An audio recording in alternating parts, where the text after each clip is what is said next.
So I've been playing Dynasty Warriors Origins early for the past week, and after over 60 hours put into the game, I'm going to be giving my impressions and if the game is worth your time and money.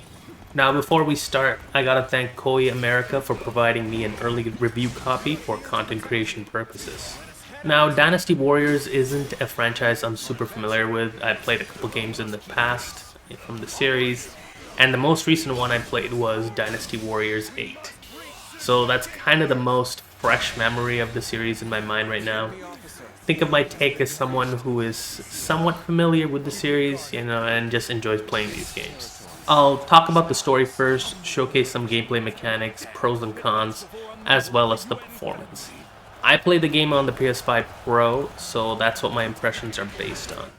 Let's start with the story. Now, if you played any of the other Dynasty Warriors games, then you already know what type of story you're in for. Usually you play as different iconic figures in history from the Han Dynasty, participating in large-scale battles and trying to wage wars against other historical figures in the name of global conquest. This one focuses on three main characters: Liu Bei, Cao Cao, and the Sun family members such as Sun Jiang, Sun Ce, and Sun Quan. This game is a bit different as you play a new character who's lost his memory. This character, nicknamed Ziluan, ends up traveling through these lands and ends up helping different lords in their battles. While participating in many of these battles, Ziluan meets and befriends a ton of characters that we've seen in the series before and some new ones. While there are the main story quests to go for, many of the cutscenes and story bits are locked behind bond events with these characters in the game. Ziluan is also trying to recover his memories and patch up his past. This game also features multiple storylines and endings based on which faction Ziluan ends up joining. Each faction has a normal and true ending which can only be attained if you alter the fates of some major characters in the missions. Without giving too much away from the story, just make sure to save the main faction leaders and characters to try and get the best ending. Now, all this sounds like an epic journey worth investing in, but I had some issues which affected my overall enjoyment in the story aspect of the game. First of all, many of the characters' voices sounded flat in English. It felt like they were just reading the lines and had no energy. In comparison, the Japanese cast did an outstanding job. Now, there were some good voices for some of the characters, but many of the story cutscenes didn't have the impact due to the voices. Another issue I found with the bond events is a natural sense of progression. Let me explain. Ziluan meets a ton of these characters throughout the game. Instantly they get amazed by this character. I know he's the MC and all, but come on. Give it some type of mystery. Instead, just after the first or second meeting, these characters get too emotionally attached to Ziluan. Believability is an issue here. An example is with Dao Chan here. After meeting and talking to her like 2 to 3 times, you go on a walk into town with her in a bond event. Instantly she goes, "You're the reason I can keep fighting," and go on, blah blah blah blah blah, like I met you 3 times. We talked about random stuff and now I'm the emotional crutch for your character. It makes absolutely no sense. This happens with other characters as well. Everyone pretty much hails Ziluan as an amazing person and they instantly want to get to know him. Even enemies from just a few fights ago. It's just so sudden and there's no build up to it. As I said, believability is an issue. Imagine you met someone at work and after talking to them 2 to 3 times, they drop the whole "you're my best friend and you're the reason I can go on in life." Now, wouldn't that kind of weird you out? It's the same thing here. It's just corny writing that started to get to me. Now, don't get me wrong, not all characters are like this. Some are emotionally mature and have really solid writing. It just felt like a weird imbalance in the writing overall. Another issue is Ziluan himself. He's a silent protagonist who lost his memories. We've seen this type of story with hundreds of other games, which is fine, but the issue I had is with how little we get to know of Ziluan himself. Memories are gained sporadically throughout the story.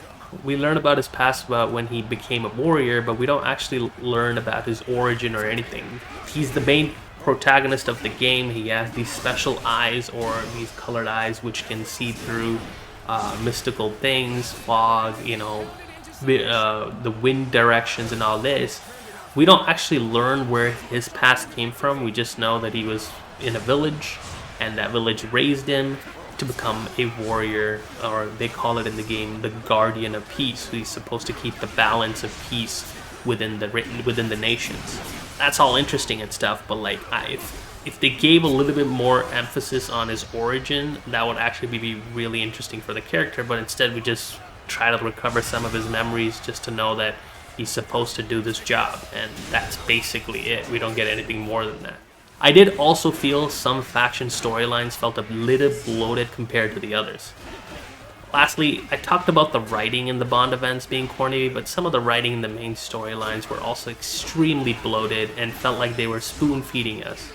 Like we were little toddlers that had to be told and explained multiple times the same thing.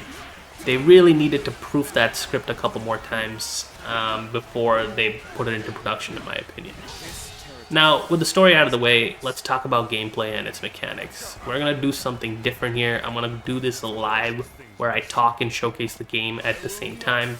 Usually I pre-record the footage and my audio separately and then mix them together, but this will be easier for me to showcase the game more freely and talk about the gameplay itself.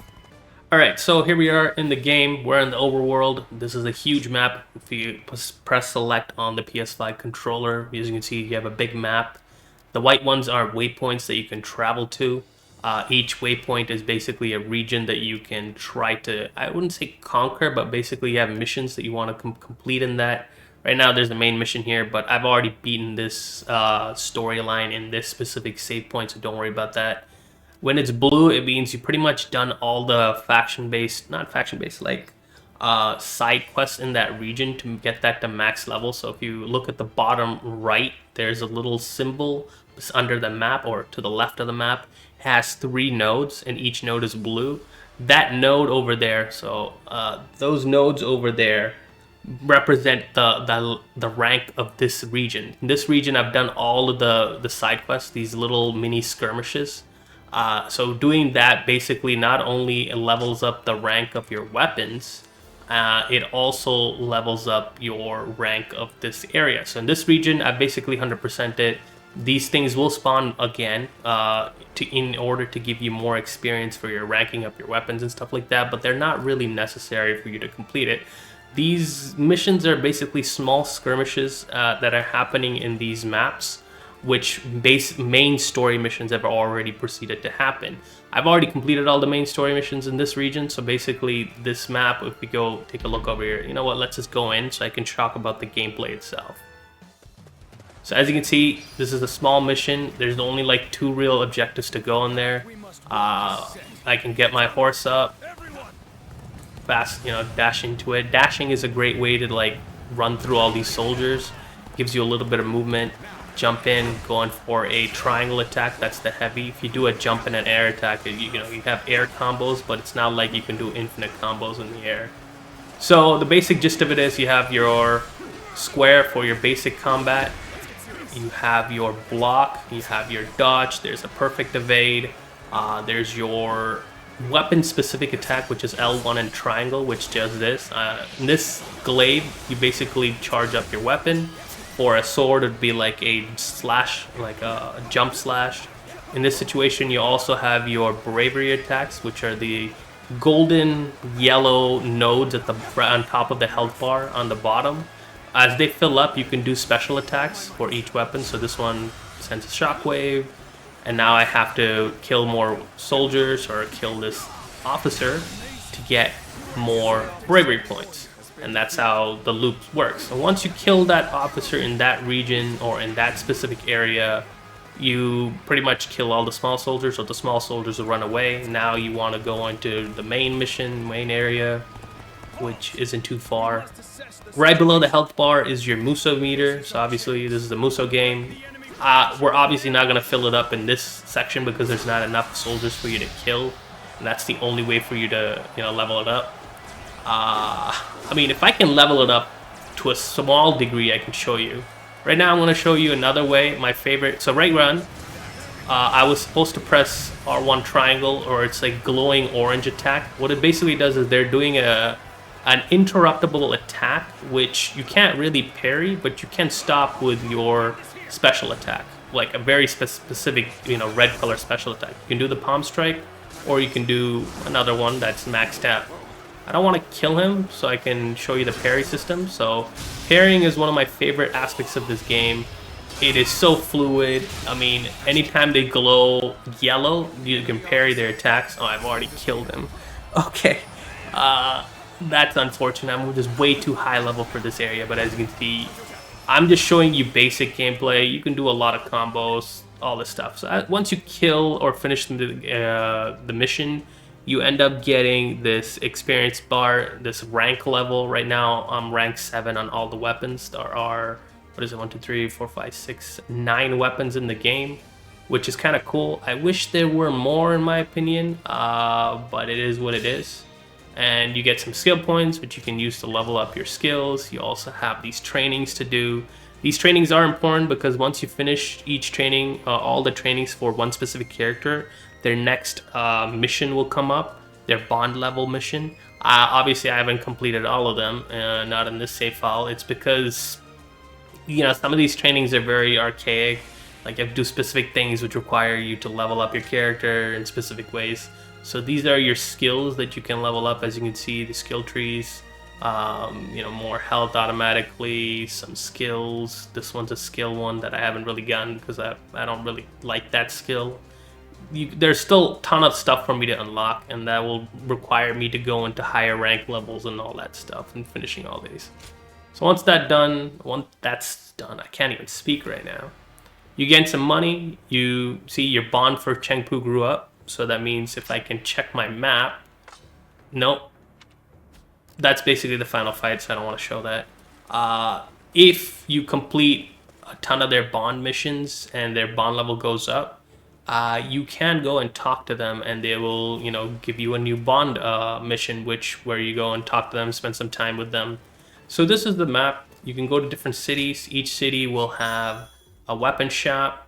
Reforging allows to transfer straight to another weapon. Okay, so this is new because that wasn't there before I beat the game. That was after there. After I beat the game, I just reloaded a save from a different aspect, but you don't really need to do that. I'll show you why. So each city will have different weapons, different types of, you know, stuff that you can buy. Reforging is after you beat the game. You can sell your stuff. I have all this extra stuff crap that I need to sort and sell, so don't worry about that, but I'm gonna reforge into it. It's a good thing I saved up. You can shop for basic items like pyroxene. Pyroxene, what it does is it's a material that you can use to upgrade one of your 5 basic skills. I'll show you what that is in a bit.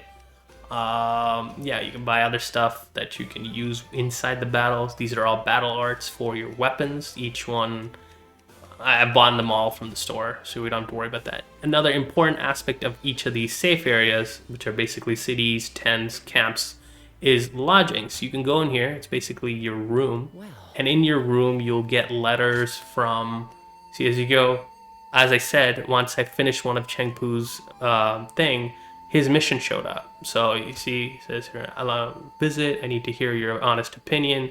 So he's basically invited me to a bond mission. I don't want to do it and show off that ad because it could be another 10 minutes. Who knows how long it can be. But I'll show you how to do it. So here's create gems. So I don't have any pyroxene. But what you can do is you can level up each one and you slot this gem into your character to give specific bonuses. So for example, you have attack range, damage to enemies launched in the air. I don't really do air stuff, so I don't use that one. I have the one that does the enemy parries to 29%. I've been trying to level that up for a long time, but it's randomized what levels up, and you can use stuff like Moongrass, which you can pick up to further enhance it if you can. It's basically an instance.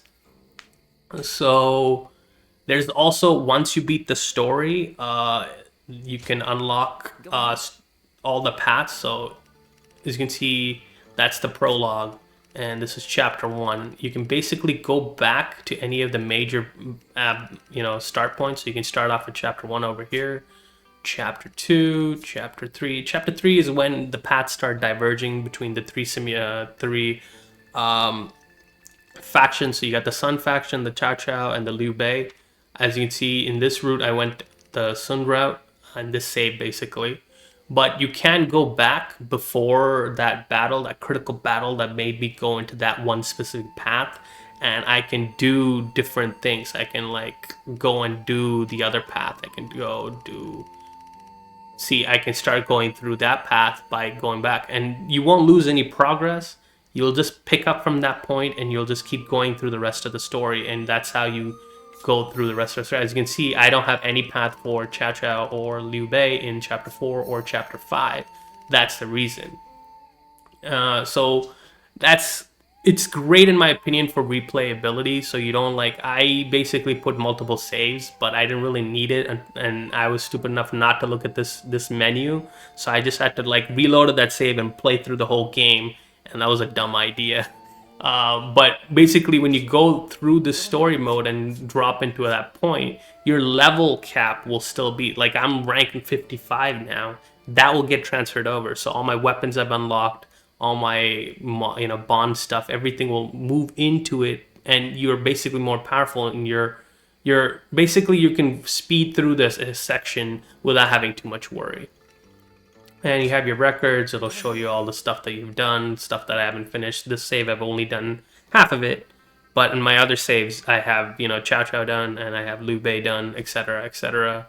Unlockables, battle preparations. You can change stuff. As you can see, your weapon types are all there. Each weapon will have different grades. Blue is the max I've found so far, which is grade 6. And every time you level up that weapon, right now it's level 30. I don't know if that's the max. It might keep going. You unlock different abilities. Your abilities can get stronger, etc., etc. All this stuff, different weapons. This is where the gem slots go in. As you can see, I chose this because I parry a lot in the game. If you saw any of my part 1 footage, you'll see it.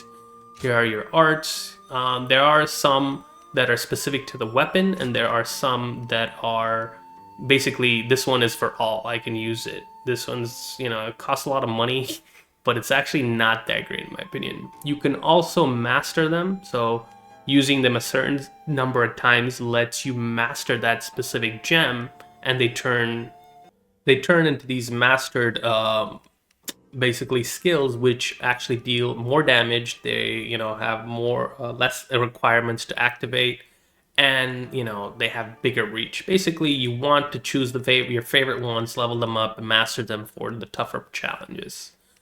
And that's that. You have your accessories. I went with basically attacking accessories right here. There's a bunch of different ones you can use. There's still more unlockables there.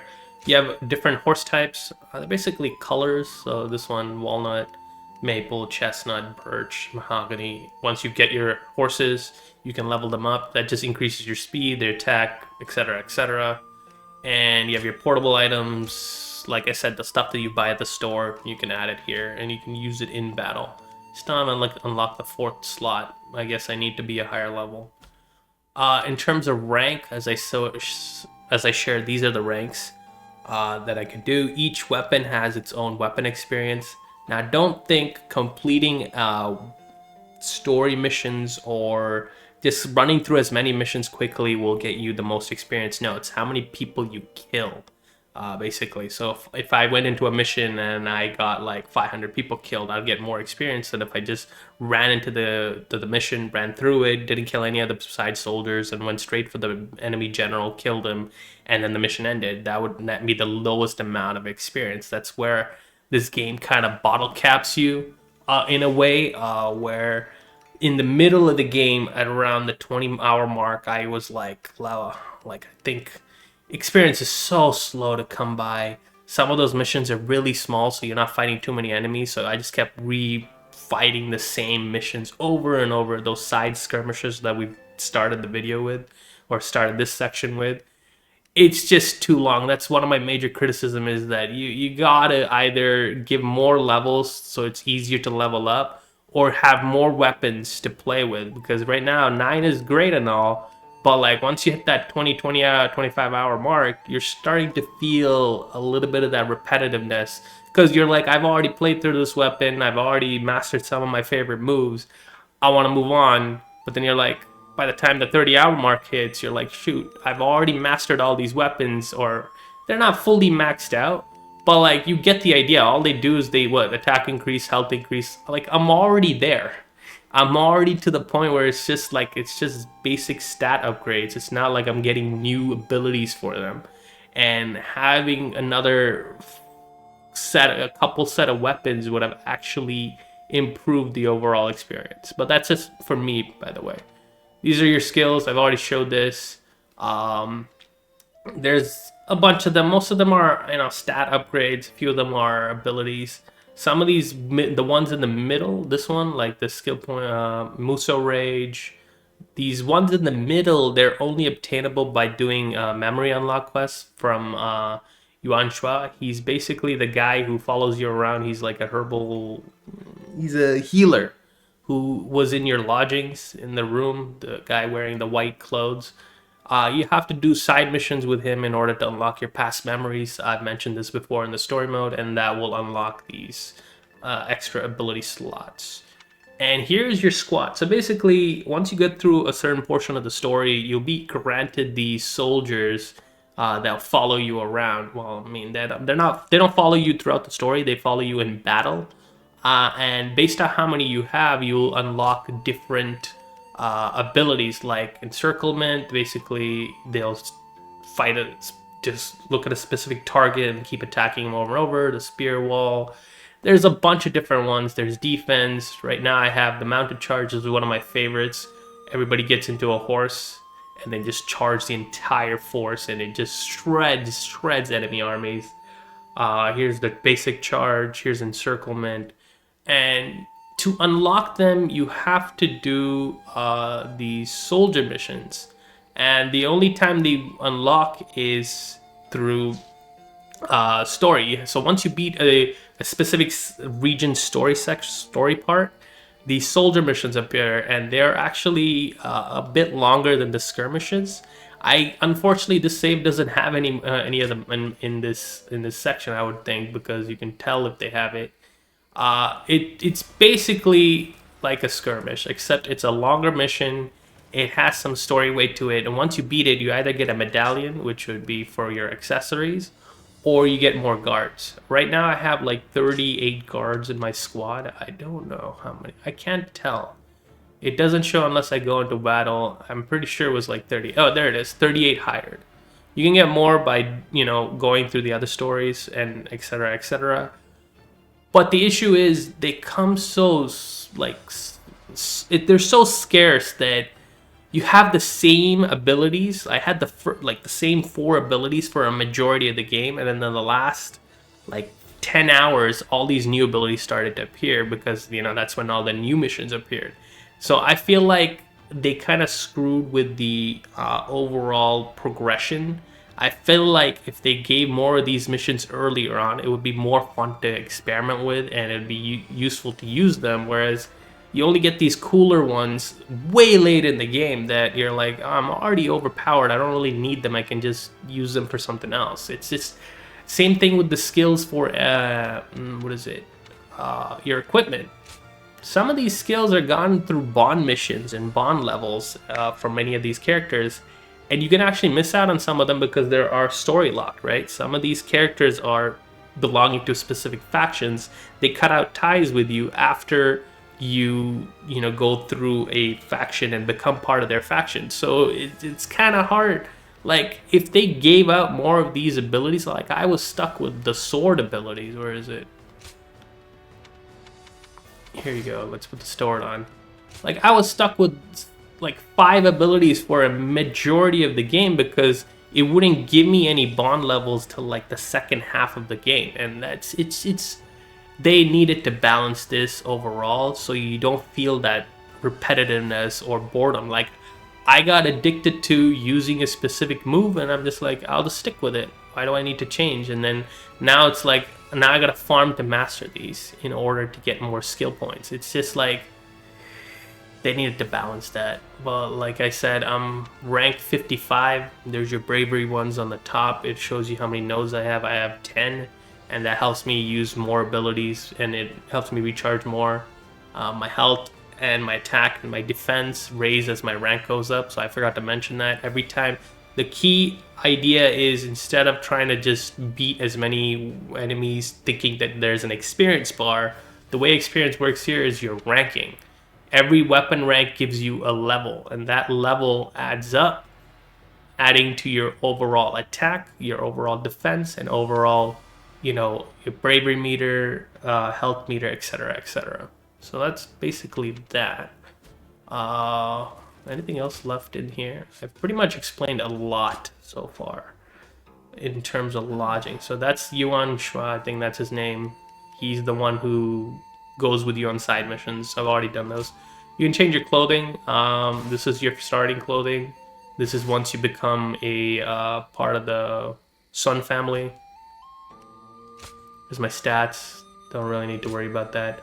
We'll go through one more combat. Let's try a different weapon, and then we'll talk about, you know, other stuff, other aspects of the game. No, I don't like that weapon. Let's try the Padao. It's a great weapon. Shreds enemies. Let's see if we can't find another mission to do. So this is the map. As you go around, you find Pyroxene for your skill gems. You can use your eyes. It shows you the right path to take to get there, to get to where you need to. You can also find moongrass. Right now I can't find it. There's another place I want to take in order to show you guys what I'm talking about. So you can also ride the horse here. It makes things faster. As you can see, this waypoint is not maxed out. It's not blue. I can still level that up by doing missions in this area. So it's a pretty big map. Because you're on the horse, it doesn't feel like it because you just zoom past everything. So here's a skirmish. We'll do that in a second. So here you go. This is Shujing Retreat. You basically go in here because you find these old coins every time you finish a bond level or a bond mission with a character, or you find these old coins, or they're gifted old coins. And what you can do is you can check your interactions. So right now I can go talk to Handang and I can talk to Chengpu. Basically, these two guys are available on the map somewhere. I can talk to them and start their bond missions. And if there's none on the map, it won't show up. You can also check your bond level. It also shows you what you've done with them, and you can replay their talks, as you can see. Yeah, this one's maxed out. As you can see, fully, this guy is bond level max because I've done all of it. And as you can see, he's grayed out because he's part of a different, basically, faction. This one's dead, etc., etc. And each one gives you some. Every time you finish a bond mission, you get, you know, some rewards such as Pyroxene. Sometimes they give you battle arts, etc., etc. Now your old coins, you can use them to get stuff. So there are a total of 500 coins. So I have to redo the story missions again over to get all the 500. So it's not going to happen in this save or the other saves. I have to do everything in one save. As you can see, the Amulet of Fortune, there's some money, Amulet of Merit. I mean, you get stuff, but I don't think for the amount of effort you put in, these aren't really that worth it. Maybe the War God Sash is, but it won't show me what it is. I can't really do anything about that. So he's just talking about your, you know, what people call you based on how much accomplishments you've made. So let's do combat one more time. As you can see, the loading is pretty quick. It's a couple seconds. The combat is pretty smooth. Look how many enemies there are. There's the parry, go into the 4-hit combo. So this weapon's a little different. You have to charge your weapons. Once you charge it, it does a massive attack. And this is one of my favorites. It's a lingering hurt box. Look at that, instant death. Here's your weapon. You can also get weapons like that. And this is this weapon's special ability is also another charge. And there we go. There's this one doesn't really have air combos, so we can't really do anything about that. Like I said, you can take your horse into combat. I wish I can show you a Muso attack and how it charges up. This mission is too small. Maybe I can just do parries and like... Oh.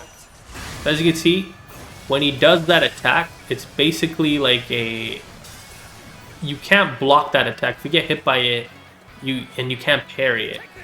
So you have to use one of those red attacks to stop it. I don't know what it's called. And right now, I want to see if I can parry him to show off a Muso attack and how far it's like. There we go, another parry. It's just so slow in how you accumulate it. I'm not doing a good job with parrying right now because I'm playing with no audio right now because I can focus on like just, you know, talking. But usually the music is actually really uplifting, etc. So once you break their guard, you can do some serious damage here. And as you can see, you want to keep tapping triangle. So he's basically showing, oh, I should show my, here we go. I don't have enough soldiers. So basically my soldiers haven't built up yet. So if he builds up enough charge, he can call soldiers to his side. And that's really bad because he can start doing charges like that. He can do his own tactics. They're called tactics, right? So let's see. There we go. Can we get it? You know what? Maybe I can kill others. To get the Muso charge because there's also perfect.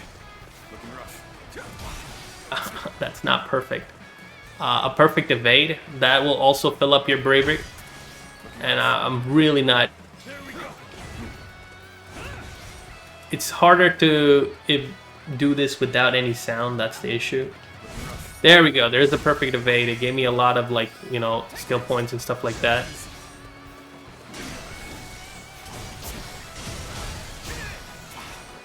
Do we have it? Yeah, we do. There's your Muso attack finally. I know I'm showing a poor. It's just I'm not good at talking and playing at the same time. So there we go. Let's just finish him off. You do a cool thing. There's also something called duels, where when you're actually in a story mission or one of these missions, one of the officers will try to duel you one-on-one, and it's like a timed event where basically you're trying to.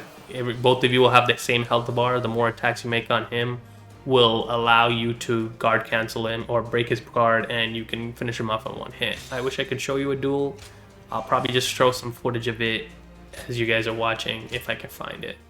But like I said, this is the PS5 Pro gameplay. Let's go check the is it display? No, graphics. I'm playing on prioritized graphics. Plays at 60 frames. You can frame lock it to 30, 60, 120. My setup right now doesn't allow 120, so I can't show that. You do have HDR, the brightness setting, etc., etc. You can also do basically performance, so there is no frame drops. I didn't really experience frame drops when I played the graphics mode. There's also the native 4K mode. This is just like it's 30 frames. I chose the graphics to get the 60, the best out of both worlds. Like I showed you guys as we were playing, the loadings are pretty quick. I played what 60 odd hours, over more than that, and I didn't have any issues with like crashes, bugs, glitches, nothing like that. Anything else to talk about? Smooth gameplay. Honestly, I've had no issues with this game. I think it's one of the better KOEI Tecmo KOEI games in recent memory, because it's actually, you saw the amount of soldiers we were fighting, the amount of effects were going on the screen. Really, really solid. So good job on that. I think you guys should be pleased with how the game performs on your setup as well. Now, we've already talked about how many hours I've already synced into it. There's actually more to play, in my opinion. There's just a lot of stuff you can do in this game. Past it, once you beat all the games, like I said, there's still all the bod missions you have to do. You can go back to chapter select, try to get all the cutscenes, etc., etc. There's the true ending. There's endings for all the factions. If you want to see everything in this game, you're gonna run at least 50, 60 hours of this game. So even more than that, in my opinion, 70, 80 hours. I've heard people, I saw a video of some guy saying he played over like 200 hours or something. That's just ridiculous. So it has a ton of replayability. Like I said, I got the game a couple days ago, and I've been playing this non-stop to get not only footage for the game to cover it. I've also been trying to get this. I was supposed to have a review ready for yesterday, but I couldn't do it because I didn't finish it. I couldn't physically make a review for a game that I didn't fully finish. Now that I did, I'm making an impressions video for it. So here, but that's what I'm saying. As I pretty much played what 40 odd hours in the last couple days, 2 3 days. That's a lot, and the burn does get to you because with all the issues that I found with the game that I mentioned in terms of like progression and stuff, I felt it. I felt the burn. But you might not feel the burn because, if you're just a casual gamer and you play like 4 or 5 hours every day, and you go and do something else with your life. Trust me, I do have a life, guys. It's not just I only play this, play games all day. It's just I just wanted to have an impressions video ready for today, and this is the only way I could do it. But yeah, so if you guys can, like, I don't know, take breaks, make sure you don't get too engrossed in the game, because you can feel the burn. You can feel a sense of like repetitiveness if you just play this nonstop, and that's what I felt in terms of like the balancing issues. Those are my issues. Now, if you are someone who plays similar to how I play, then you might also feel it. So I advise you to take breaks. And that's pretty much it, guys. I recommend this game as it's a fun game to play, has tons of content and replayability, as well as I feel like it's a step in the right direction for the series. The game has weird writing, which needs to be fixed in future versions, but overall I did enjoy my time with it by the end. If I had to give it a score, I'd give it an 8 out of 10, but that's just me. It's a pretty good game to start 2025 with. Hope you guys enjoyed it, and let me know if you want to see more impressions or review videos in this style, where I have some pre-recorded stuff and then I talk about the game as I play it and showcase it. I'll be trying to do more reviews and impressions for games I'll be getting early from publishers, but if they send them at launch, it might not be possible unless it's a really short game. But yeah, I had it early. I had like I think 4 or 5 days early, so it's not that bad. I was able to get through it done. And today is the official launch of the early access, so I'm kind of lining it up with that, even though the review embargo was yesterday. But yeah, let me know in the comments. The next game I will be reviewing or giving impressions for is Synduality Echo of Ada. So I'll see you guys then. And oh yeah, Happy New Year, guys. Hope you guys have a great start to 2025. Take care.